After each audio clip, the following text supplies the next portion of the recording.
I've had Marley since he was a pup. Sharp, quiet, always one step ahead of me.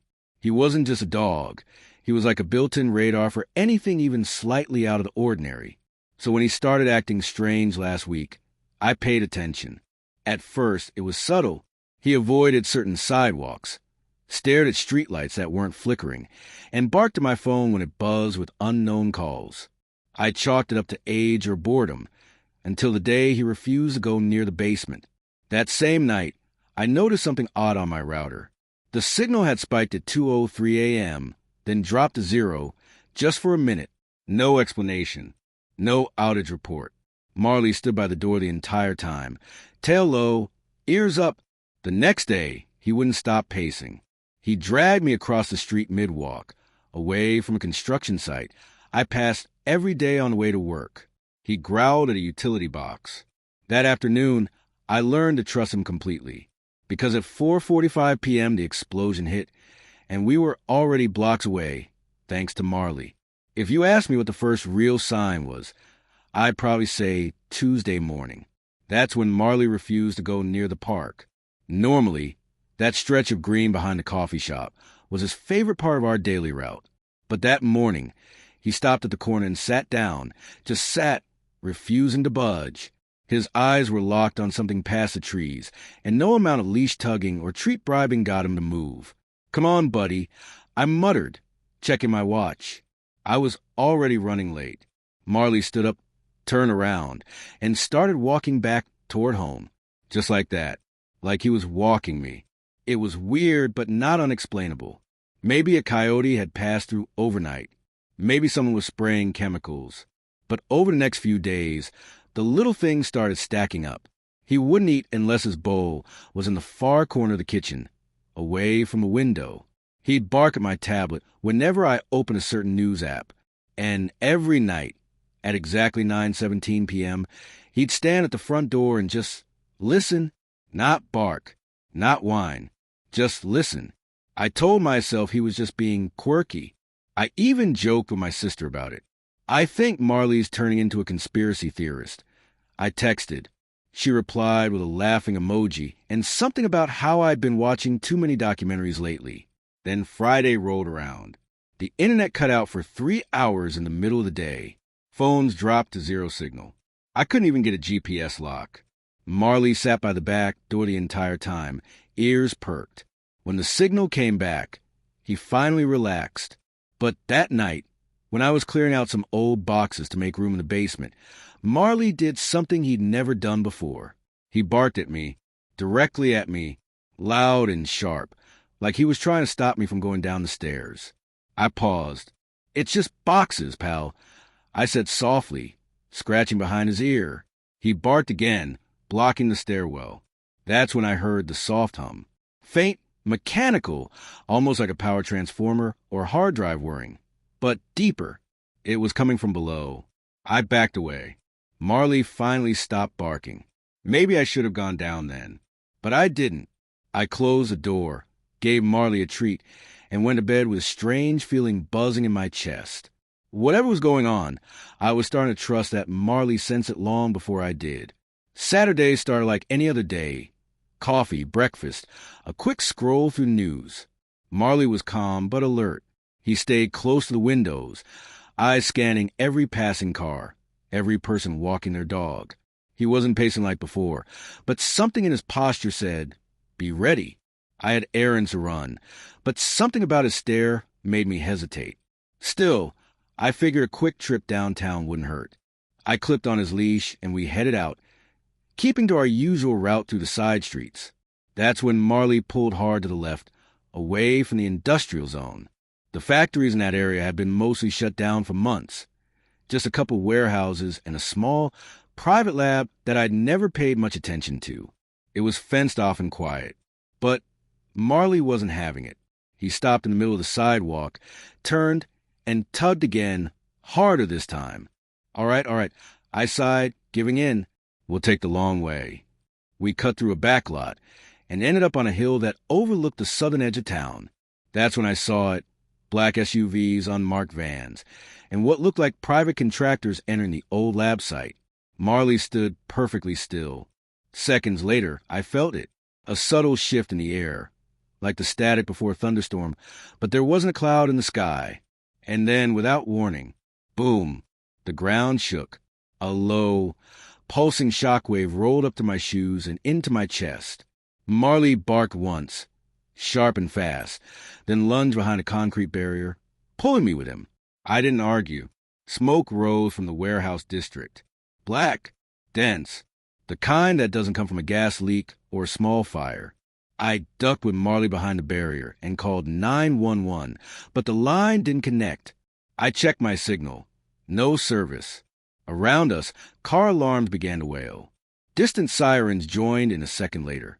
People started yelling from blocks away, running, pointing. Marley stayed locked in place, eyes still on the blast zone. His ears flicked like he was tracking something I couldn't see or hear. I looked down at him. "You knew," I whispered. The emergency broadcast came in an hour after the blast. A pre-recorded voice looped on local radio and pushed out to nearby devices. Authorities are responding to an isolated industrial accident. Please remain indoors. Avoid the area. This is a precautionary measure. Precautionary? Right. From our vantage point on the hill, I watched as drones circled the perimeter of the lab site. Not police drones, smaller, faster, private. Someone was already locking the scene down before fire trucks even showed up. We stayed put until the crowd thinned and the sirens faded. When we finally made it home, Marley headed straight to the basement door and sat down. No barking, no whining, just that look again, focused, steady, urgent. I hesitated only a second this time. The basement was dim and dusty, lined with old boxes and some shelves I hadn't touched in years. Marley followed me down, but didn't sniff around like he normally would. He walked straight to the far corner behind the water heater and started pawing at the ground. That's when I noticed a faint rectangle outline in the concrete. A hatch, blended almost perfectly into the floor. "What the—" I whispered, brushing away the dust. There was no handle, no hinge, just a tiny gap along the edge. I ran my fingers along it until I found a small, shallow indentation. It wasn't a keyhole. It looked more like a fingerprint scanner, or a sensor of some kind. I pressed on it lightly. Click. The slab shifted just enough for me to pry it open.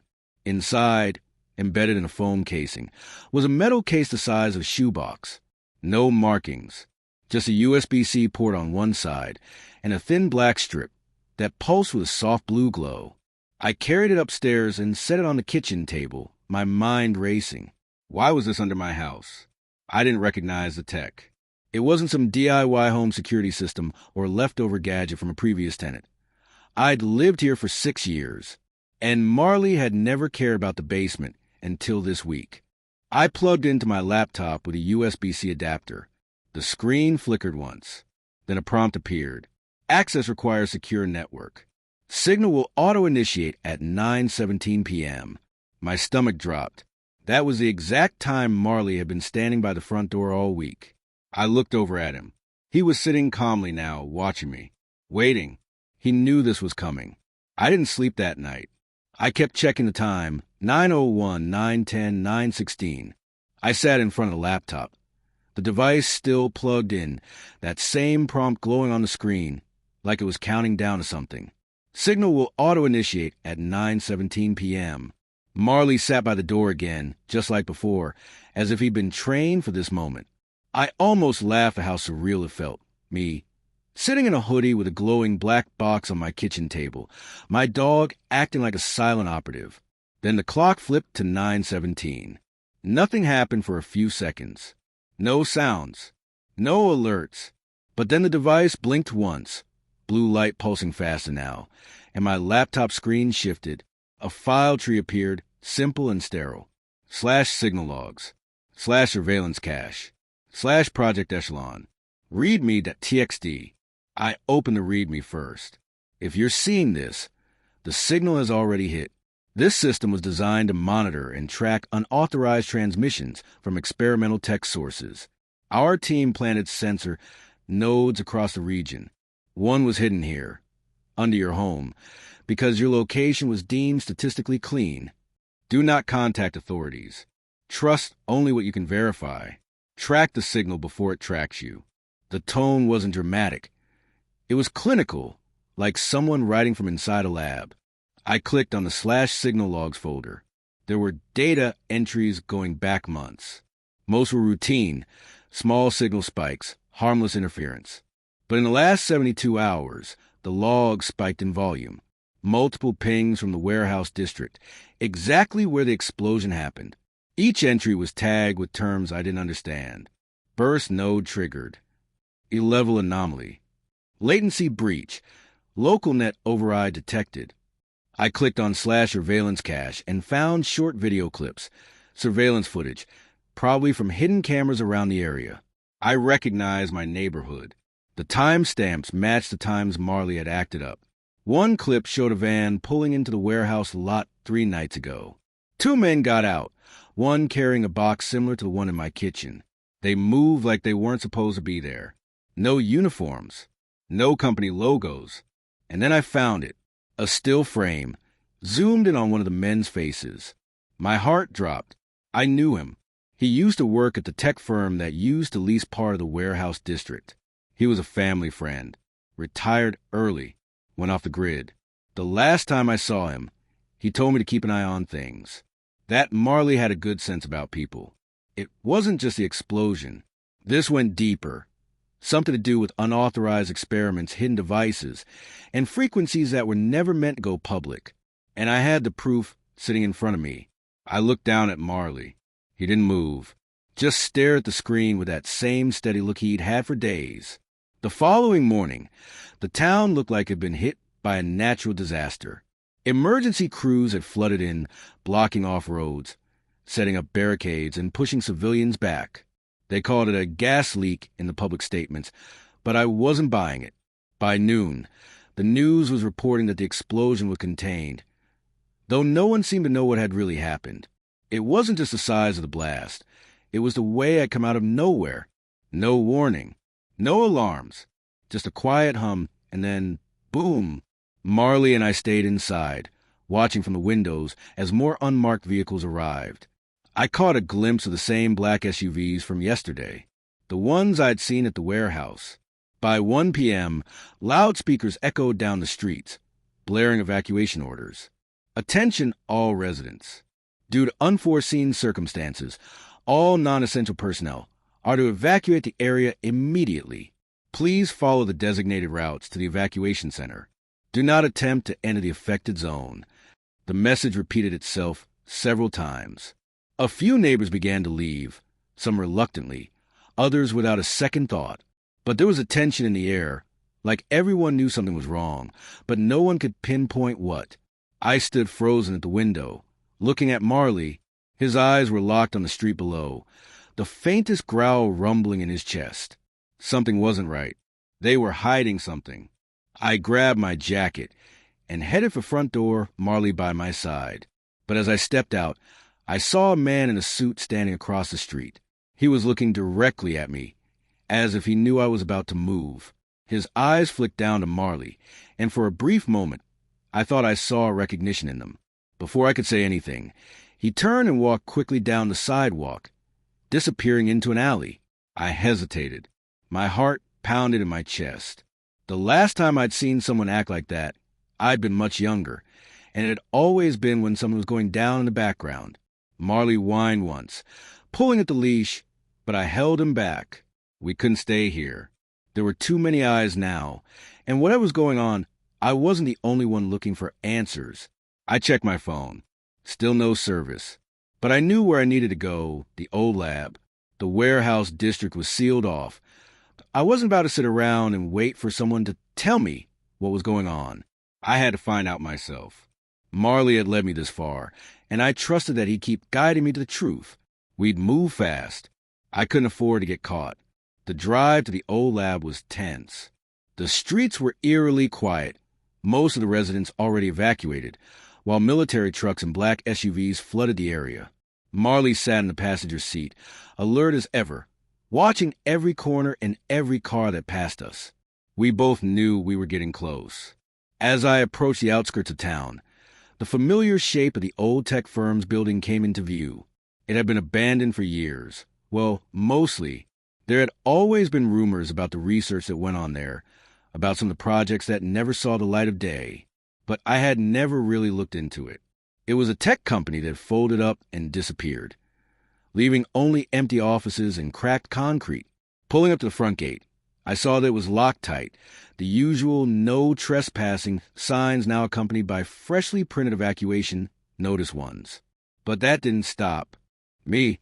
I parked my car in an alley nearby and made my way to a side door I knew hadn't been locked in years. I had barely stepped inside when Marley let out a low growl. I turned quickly. There, standing in the dim light of the corridor, was a figure I hadn't expected to see. Dr. Evelyn Carter.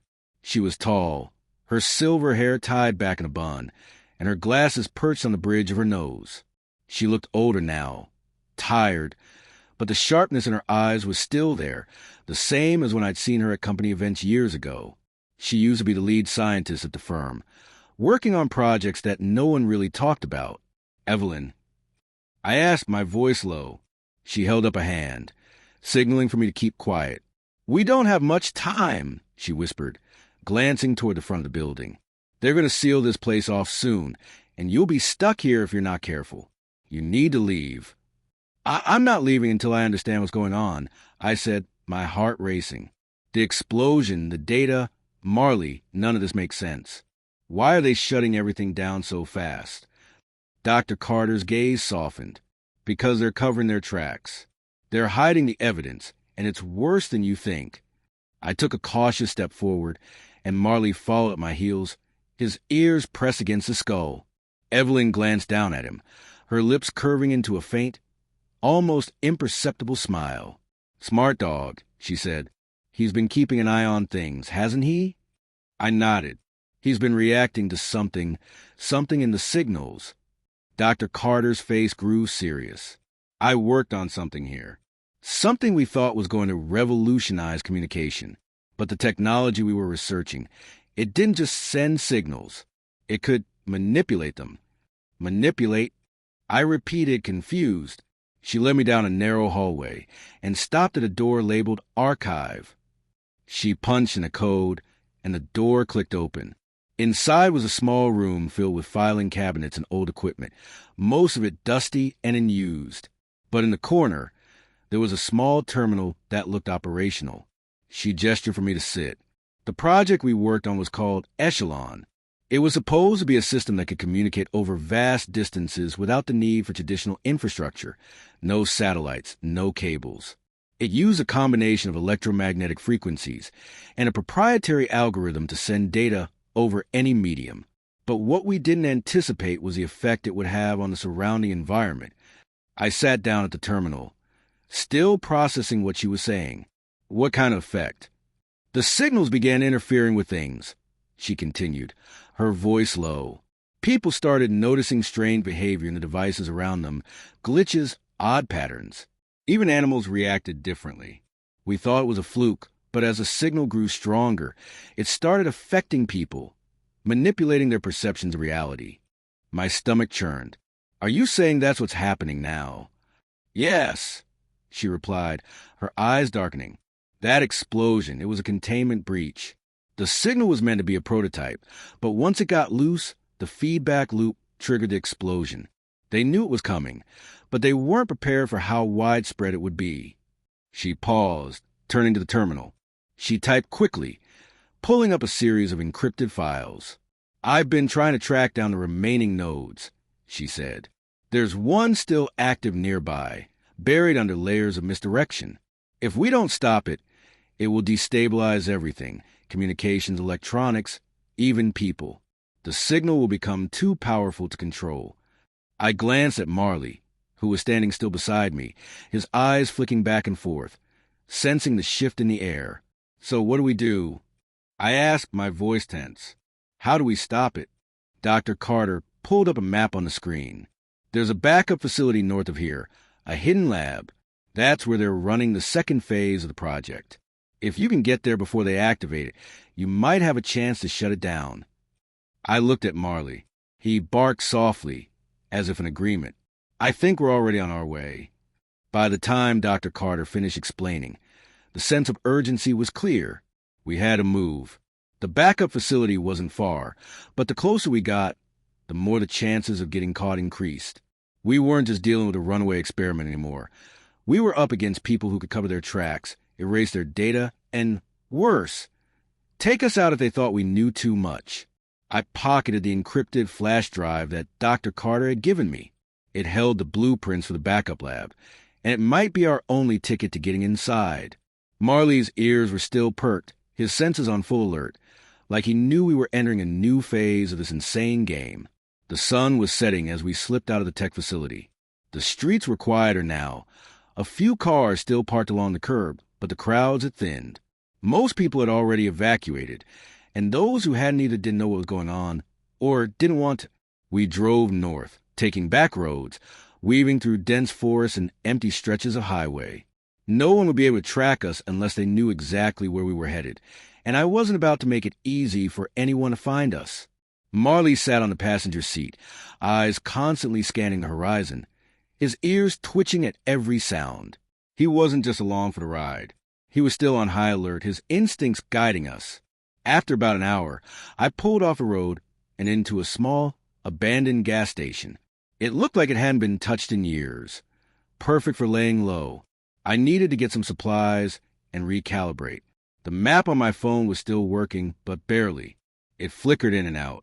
The further we got from town, the more I noticed the interference. The air seemed thicker, like we were pushing into some kind of dead zone where normal signals just didn't exist. I cracked open the trunk and grabbed a duffel bag with emergency supplies. As I was loading into the back seat, I caught a glimpse of something moving across the parking lot. A black SUV slowly rolling down the dirt road toward us. My heart raced. They found us! I muttered under my breath.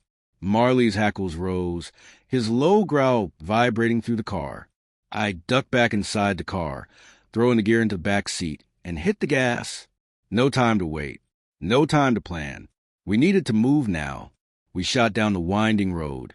My hands tight on the wheel, glancing in the rearview mirror to see the SUV following us, keeping a steady pace. I took a sharp turn onto a narrow trail that led into a thicket of trees. The SUV couldn't follow us here, but I had to make sure they didn't know we were close to the backup facility. Marley's presence in the car felt like more than just company. It was like he was working with me. His body language was different, more focused than I'd ever seen. He seemed to know the urgency, like he had a part to play in this. I needed to trust him more than ever. The trail narrowed, and the trees grew thicker around us, forming a kind of natural maze. The SUV lost sight of us, but I didn't slow down. If they had a tracker on the car or some kind of aerial surveillance, we wouldn't be able to hide for long. I made a quick detour into a remote area near an old reservoir, parked behind some large boulders, and turned off the engine. We sat in the dark for a few minutes, holding our breath, listening. No sound. I reached for my phone again, trying to get a bearing on our location. The screen was barely readable now, flickering with static.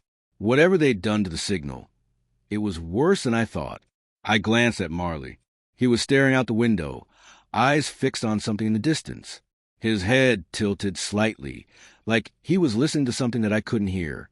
"What is it, boy?" I whispered, knowing he wouldn't answer. But it didn't matter. He was right. Something was out there. The hairs on the back of my neck stood up as I realized that we weren't alone. Somewhere in the distance, there was movement. Someone or something closing in.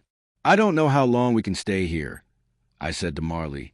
He looked at me, his calm demeanor never wavering. If he wasn't scared, I had to keep it together, too. It wasn't just the SUV anymore. We were walking into something bigger. A trap, a network, and I still didn't know who was pulling the strings. But I knew one thing for sure. We couldn't run forever. I started the car again, heading deeper into the woods. The backup facility was close. Too close to be safe. The trees thinned out as I pushed the car through the brush, the road barely visible in the dim light of dusk. Marley's eyes were locked forward, as if he knew we were getting closer. He hadn't made a sound since we left the gas station, but his presence in the car was a constant reminder that we weren't alone. He was guiding me, whether I realized it or not. We reached a small clearing, and there it was, the backup facility. It was hidden in plain sight, a nondescript metal building with high fences and barbed wire, camouflaged by a line of overgrown trees. No signs, no markings.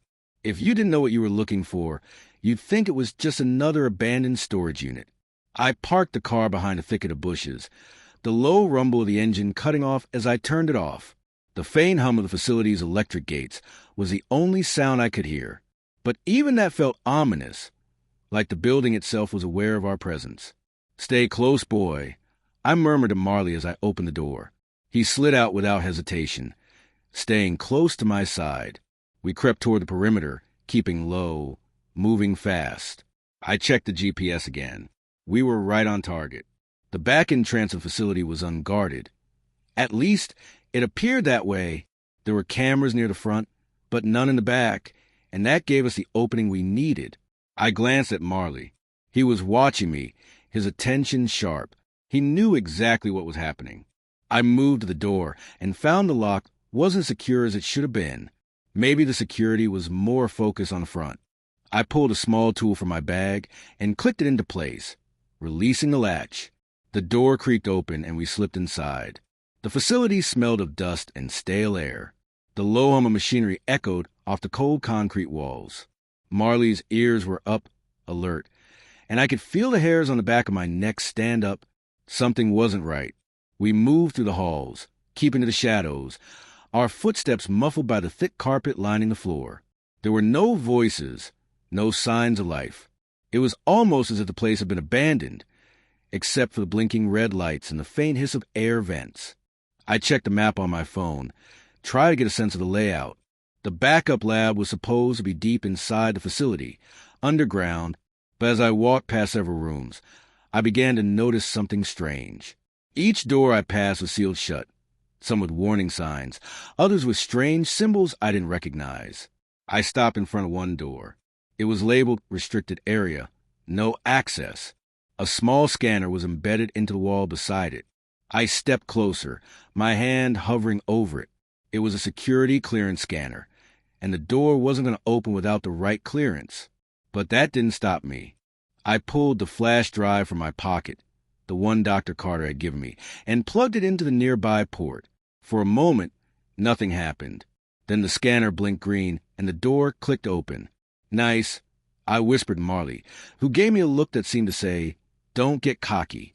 Inside, the room was colder than the rest of the facility. It was a massive chamber, filled with rows of equipment I couldn't even begin to understand. Machines that hummed with low-frequency vibrations, strange interfaces that flickered in and out of existence. At the far end of the room was a large steel door. It was locked, but there was a terminal next to it. I approached it cautiously, my mind racing. I needed to figure out how to get it open, how to access the core system before it was too late. Suddenly, a voice crackled over the intercom. Unauthorized entry detected. The cold voice said, "Comm mechanical. Proceed to evacuation point immediately. Security has been alerted." My stomach dropped. We had to move fast. I ran my fingers over the terminal, hacking into it as quickly as I could. The door clicked open, and I threw it wide. The room beyond was unlike anything I'd expected. Rows of monitors lined the walls, each displaying live feeds from different locations. Some were familiar, others unfamiliar. And in the center of the room, a massive console sat, surrounded by wires, blinking lights, and strange symbols. On the screens, I saw something that made my heart race. A map of the entire region, with pinpointed locations marked in red. And at the center of it all, a red that blinked steadily. It was us. The entire facility was tracking us. Our movements, Marley's reactions, everything. The map wasn't just monitoring the backup facility. It was monitoring everything around it. I turned to Marley, who was growling softly, standing by my side. He seemed to understand, even if I didn't fully. Just as I was about to move forward, the lights flickered. The emergency alarms blared. Someone was coming. The blaring alarm tore through the facility, the flashing red lights casting an ominous glow across the room. I felt the air in my lungs freeze as the realization hit me like a truck. We had been compromised. The escape route was no longer an option.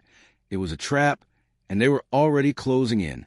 Marley's low growl cut through the chaos, and I turned to him. His fur was standing on end, his body tense and ready to move.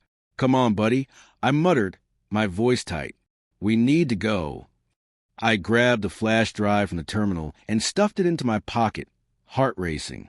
The large steel door we had just entered through slammed shut, and the unmistakable sound of boots pounding against the floor echoed from the hall outside.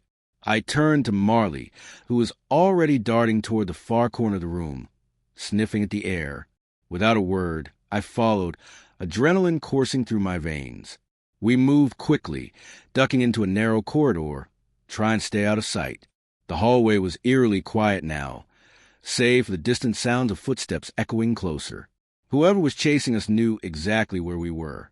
The entire facility felt like it was closing in on us, the air growing heavier with every step. The deeper we went, the more it seemed like the place had a life of its own, a maze designed to trap us. Marley moved ahead of me. His ears perked up, and I could feel his senses guiding us as he led the way. I pulled out my phone again, trying to pull up the map. The flickering screen made it hard to make sense of it, but I could see that the facility's underground level stretched far beneath us. We needed to get to the exit on the east side of the building, but the route was blocked by security doors. "Not again," I muttered under my breath. The sound of a door opening behind us made me freeze. I turned quickly, only to see a group of guards, 2 of them dressed in black tactical gear, moving toward us, guns drawn. "There!" one of them shouted, pointing directly at us. Without thinking, I grabbed Marley and sprinted down another hallway, the guard shouts echoing behind us. We hit a dead end. I cursed under my breath. There was no way out, but Marley wasn't done yet. Without missing a beat, he darted to the side, pushing through a thin maintenance door that had been left ajar. I barely had time to follow, but I squeezed through just as the guards rounded the corner. The maintenance tunnel was cramped, barely wide enough for me to fit. The low hum of air ventilation filled the space, and the lights flickered erratically, casting long shadows on the walls. But it was our only option. "Come on, Marley," I hissed, my voice tight with urgency. Marley moved ahead, his pace steady as he navigated through the darkness. We couldn't afford to stop. The sound of footsteps behind us was getting closer, louder. The tunnel turned sharply to the left, and I followed Marley without thinking. My mind was focused only on the path ahead, my heart pounding in my chest. Finally, we reached a ladder that led upward. The hatch at the top of the ladder was cracked open, and I could feel a rush of cool air from the outside. I didn't wait. I climbed as fast as I could, hearing the sounds of footsteps pounding closer and closer. Marley was already halfway up the ladder, his paws moving quickly. I reached the top and threw open the hatch. The night air hit me like a wave of relief, and for a moment, I felt like we might actually escape.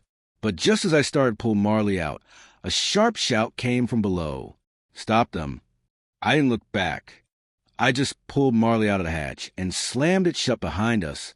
We were outside, but we weren't safe yet. The sound of vehicles revving in the distance told me they were already sending reinforcements. "Come on." I urged Marley, grabbing his leash and running toward the tree line. We darted through the woods, moving as fast as we could, branches snapping underfoot. The sounds of pursuit were faint at first, but I could hear them closing in.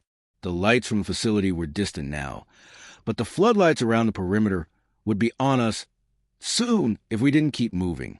Every step I took, I felt the weight of what we had just uncovered. The facility, the backup lab, the experiments, they were all part of something much bigger, something more dangerous than I had ever imagined. And now they were hunting us. The night air was cold against my skin as I ran through the woods, my lungs burning from the effort. Marley was just ahead of me, his paws moving quickly through the underbrush, his ears alert. I could hear the sound of engines now, growing louder with each passing second. The facility's reinforcements were on their way, and they weren't far behind. I didn't know how long we had before they caught up to us, but I knew it wasn't long enough. The plan had been simple: get out, get the information to the right people, and stop whatever they were doing with the technology. But as we ran, I realized that this wasn't just about uncovering conspiracy anymore. It was about survival. My phone buzzed in my pocket, and I pulled it out, glancing at the screen. A message from Dr. Carter. They know you're coming. Don't trust anyone. Get out of the state. It's the only way to stay safe now. I didn't have time to think about the message. The flashing lights in the distance told me everything I needed to know. They were getting closer. Whoever was behind the operation wasn't going to stop until they silenced me. And Marley, too. We were too close to the truth now. Marley stopped abruptly, turning his head to look at me. His eyes locked on mine, filled with determination. He knew what we had to do. I knelt beside him, breathing heavily. I know, buddy, we can't outrun them forever. Just as I said that, a black SUV came barreling through the trees, headlights cutting through the darkness. The vehicle screeched to a halt, and the doors opened. 2 men in tactical gear stepped out, weapons drawn. "You're not getting away," one of them called, his voice cold and mechanical. "We've been ordered to bring you back." I stood up, holding my ground. My heart pounded, but I knew we didn't have a choice anymore. "Stay close, Marley," I whispered, my voice steady despite the fear creeping in.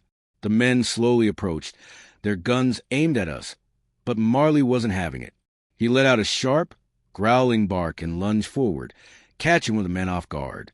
The man stumbled back, losing his grip on the weapon, as Marley tackled him to the ground. I didn't hesitate.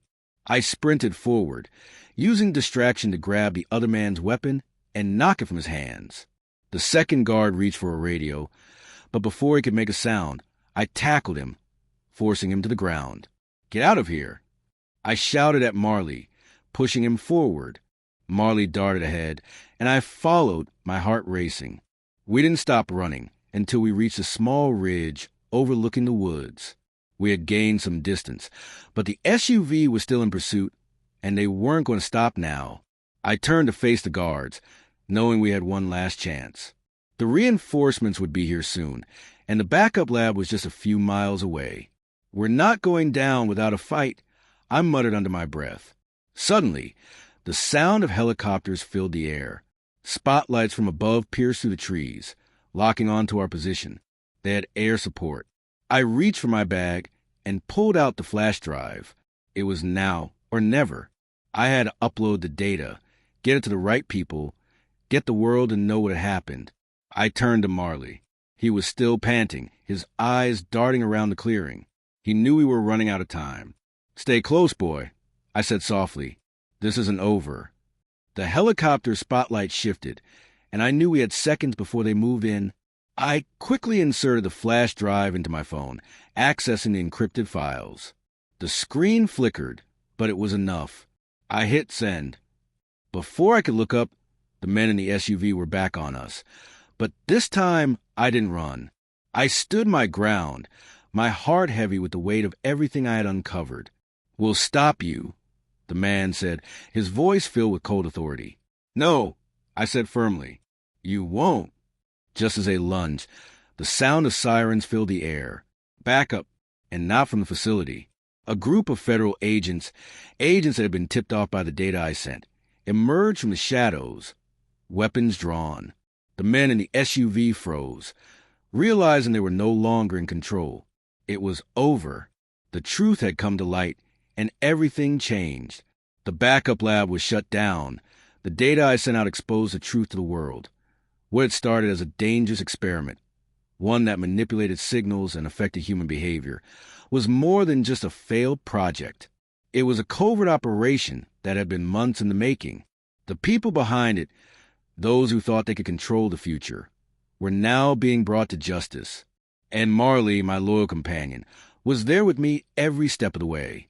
But for me, the journey didn't end with the confrontation. I'd learned that the world was full of secrets that needed to be exposed. As for Marley, I had a feeling he'd be by my side for whatever came next. And together, we'd face whatever new challenges lay ahead. We had uncovered the truth, and we wouldn't stop there.